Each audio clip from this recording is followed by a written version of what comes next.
धरना मंच पर अपमान से क्षुब्ध हैं मंजू बसु।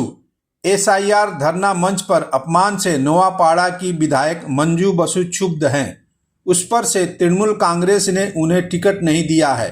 उनके पति तथा तृणमूल नेता विकास बसु की हत्या वर्ष 2000 में हुई थी।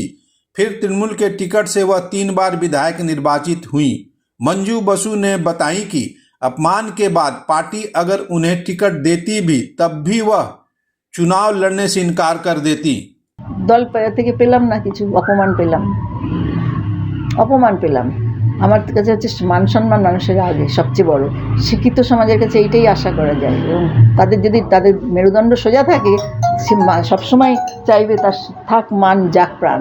আছে সেই প্রশ্নটা তাঁকে করুন, কে সে? স্বয়ং জলের যে নেত্রী, সর্বময় নেত্রী, মাননীয় মুখ্যমন্ত্রী শ্রীমতী মমতা ব্যানার্জি, যিনি হাত ধরে আমাকে নিয়ে গেছিলেন। আমি যেতে চাইনি, কোনোদিন রাজনীতি করিনি, রাজনীতির জগতের মানুষ না, রাজনীতির হ্যাঁ আমি শিক্ষিকা তো বটেই ছিলাম, সারা জীবনই ছিলাম, এখনও আছে। আমার শিক্ষকতা অন্য কাজে লাগাই, অনেক ছাত্রকে সাহায্য করতে হয় শিক্ষায়।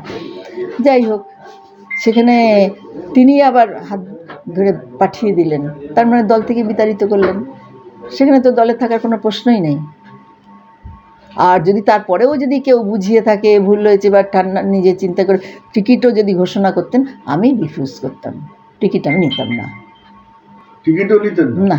কেন? এই অপমানের পর, এই অপমান সহ্য করে আমার এত মেরুদণ্ড বেঁকা না যে আমাকে দলে থাকতে হবে, রাজনীতি করতে হবে, করে আমাকে ফায়দা লুটতে হবে। আমি কোনো ফায়দা লুটতে আসিনি।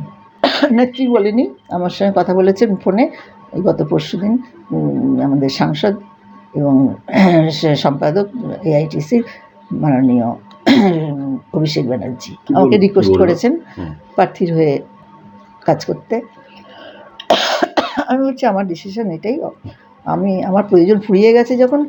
যখন দল থেকে সরিয়ে দেওয়া হয়েছে, যিনি নিয়ে গেছিলেন তিনিই ঘরে দিয়ে দিলেন, তখন আমার এই প্রশ্নই আসে না।